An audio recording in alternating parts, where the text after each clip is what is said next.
It is such a shame that the creator of God of War is such a nutcase on the internet. I'm talking about David Jaffe. If you guys aren't aware, on social media, this guy is pretty much unsufferable. He's as woke as they come.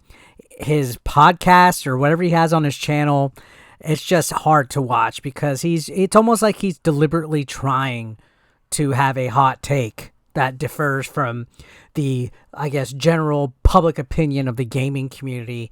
He recently kind of went unhinged because of the criticisms that the Fable trailer was getting with the characters in games not being hot, and I guess this also relates to the Star Wars Outlaw female. You can see he's even calling GameStop employees in the middle of the day to harass them with stupid, woke nonsense. You can see right here, he called them to find out if gamers actually care about 30 FPS versus 60 FPS, that if they are selling more after the Xbox showcase, if Xbox is selling more, and if customers like sexy/hot game characters or normal, relatable characters. So imagine being so hard pressed to prove some kind of weird point that you're bothering people during their workday. GameStop employees, you know, they're working at GameStop. It's not that fun. They're underpaid. They have tons of people coming in, and to be pestered with somebody wanting to, I guess, be essentially an internet SJW and ask them these questions and just overall be kind of like a weirdo, it's kind of frustrating. And this actual tweet in this video actually got a bit of a negative backlash for him, that he actually kind of went on a small Twitter meltdown and even made a video behind a paywall, a membership-only video for his channel members talking about this incident. So let's take a look at this video right here. This is the call that he had with a GameStop employee. Again, guys, don't be that guy. Don't be the person calling poor GameStop employees in the middle of the day, asking them silly fucking questions about stuff that triggered you in the gaming community. Please don't be that guy. It's a shame that this guy went from being the creator of a franchise like God of War to being this type of individual. Now, let's go ahead and watch this clip. Let's roll this beautiful clip, and let's listen closely. Thank you for calling GameStop, where you can still pick up a PlayStation 5. Hey man, I have a question. Did you watch the Microsoft showcase the other day? I did not. Okay. So right off the bat, this employee is like, no, I didn't watch the Xbox showcase. But I guess he's going to entertain the questions that this guy have, because who knows? You know, this guy's really just trying to do his job. I am familiar, but Okay. I did not watch it. So they announced that Starfield is coming out, but it's going to be 30 frames and not 60 frames. Do you think your average customer cares one way or another, or do you think that is as big of a deal as a bunch of the fanboys are making it online?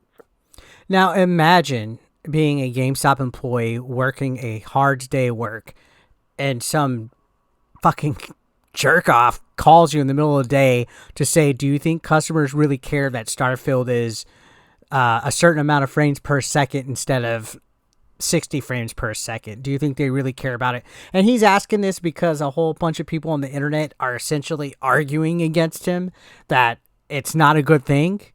Me personally, I don't care. You can choose to be mad about it whether you want to or not. I'm still going to check out the game.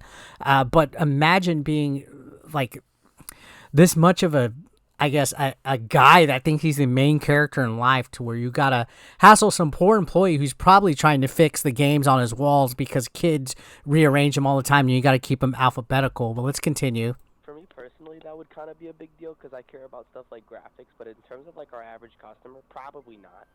So he said for him personally it would be a big deal, but in terms of the average customer, probably not. And he's right. But I do know a lot of people that are graphics like whores. They want the best resolutions, the best refresh rate, and all that. So I'm going to say, yeah, people have the right to be upset about it. And who cares, David? Like, you made God of War. Why does this matter? Probably not. I mean, the graphics at 30 will look better than they look at 60. 60 will be smoother, but it will look better in terms of graphic fidelity at 30. So I'll give him a good, you know what? You're right at that. You know game development, you know all that. Good. That's fair, all right? But what's the point? What does the poor GameStop employee have to do with that, all right? So you would choose 30 over 60 if you want the graphics more? I would. Okay. Number 2, are you seeing any uptick in interest in the X or the S Xbox because of Starfield or any of their announcements, or is it still pretty much sitting in last place and everybody wants PS5 and Switch? What a weird question to ask somebody. Like, go on. Yeah, pretty much. Still PS5 that. and Switch. Okay, So no change at all. Okay. There was a game called Fable, which they released, or info on the game, and in the game, there is a main character who's kind of homely looking, not super attractive, and it's created a bit of a controversy online where people are saying, I like that I can see myself, normal people represented in games, or I want to see my video games being super hot people, men or women, because I want to escape into those worlds. First of all, I think a lot of people like David are twisting the argument. Like, I made a video talking about how the video game character was ugly. My argument was not that I want to play games with hot characters. My argument was these people are purposely making characters in trailers, in video games, in movies, less objectified on purpose.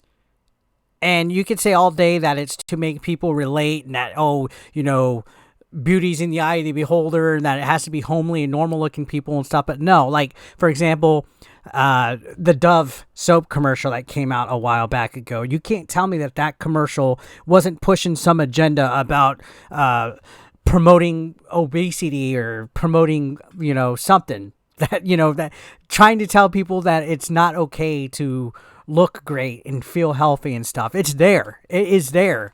Whether it's done deliberately or not, there's several instances that there's a narrative being pushed out. All right. And a lot of wokies don't want to accept that. They want to look at it as the game companies are trying to be inclusive. For me, there's a little bit of weirdness going on with this Fable thing that I haven't really gotten to touch on, because one minute they're saying it's somebody named Lily Nichols. The next minute people are saying it's somebody by the name of Willow, that they changed it. They can't really pinpoint exactly who the character is based off of, because Nichols actually looks really attractive and a cute looking girl, and Willow looks a lot closer as far as the jawline goes with the character in the thing. And then I've even heard rumors of it being based off of a trans character and stuff like that. But back to what he's talking about right here. Do you think your customers care either way? Have you ever heard them say anything about that, or do you think it matters not at all to most people? Not at all. Not at all. And honestly, I think that's the case, is it really doesn't matter at all. And even when it does, when people say their opinion and they give it, and they say, oh, that character's ugly. I've had this a couple times in my comment section. People are like, seriously, who cares? Who cares? I don't play games. Okay, well, who cares? All right, I can give my opinion the same way that you say it. I don't care if it bugs somebody that I say a character's ugly, because that's just what it is. It's my opinion. Does it make it any right? No. And you have every right to be like, yo, I don't care if a character is hot or not in a game, but why be a stick in the mud over it, and why try to gatekeep in gaming or not? No, nobody on this end saying somebody's ugly is gatekeeping, but the people that are tolerant are gatekeeping the most. Like David, he's coming across as like a huge gatekeeper. Now let's finish this. We still have like a little bit left. Is he calling somebody else? He's calling another GameStop location. Jesus fucking Christ. On GameStop, where the more you trade, the more you save. Do you guys feel that your customers care if a game on console runs at 60 or 30 frames per second? I feel it can matter at some points, yeah, depending on the type of game. Jesus fuck. Again, why? What's he doing? Is he writing a college paper, or is he just doing this to prove a point? You talking like an FPS? Yeah, something like Starfield, they've said is going to be running at 30. Do you think customers are going to care for the most part, or do you think that's a deal breaker? I don't think that's a deal breaker. I think it depends on the experience. There was a character released from the new Fable game for Xbox, and she was kind of, a relatively normal, homely looking lady. Do you feel that customers like it when characters feel more real that they can relate to, or would most customers rather have the characters being... What sword are you trying to die on here, honestly? Like, I'm 38 years old, and I'm not this much of a fucking boomer or Gen X to where I don't know, dude. This is cringe. Super attractive and super sort of beautiful people, whether it's male or female. For me, I think for me, I like having someone that's a little bit more real instead of always being the typical, dashing protagonist. You're asking people who legit don't care because they're trying to get through a work shift. And I think that's pretty scummy. looking at some of these replies, though, some people were like, just I saw one from one of my buddies, Ian, actually, and I'll get to a couple of them, but you can see like this first one right here. Millennial hipster Tumblr girl says, former revered game designer, midlife crisis.jpg, becomes an insufferable commentator, destroys his entire legacy, harasses an underpaid customer service live on stream. That hit the nail on the head. Here's Ian from CU Podcast. Bothering people at work's the shittiest fucking thing, and I hope you guzzle so much piss you drown. My sentiments exactly. A little harsh, but I mean, I think he does essentially drive a point. You know, looking at this, creating levels of being a has-been that are unheard of. Are you working on any new games or anything, David? They want to know. You know, basically, I have no idea how you go from creating God of War to just being like that. It's unfathomable. And he did comment the previous video that I actually mentioned him and talked about. So I'm pretty sure he's going to comment this video as well and ask for me to reach out to him or whatever. I'm always open to that. You know, even if I'm personally not a fan of debates, I like to say my opinion and move on, because ahead of time, I know that I'm going to agree to disagree when it comes to this, but don't bother people at work, guys. Please. That's fucking weird.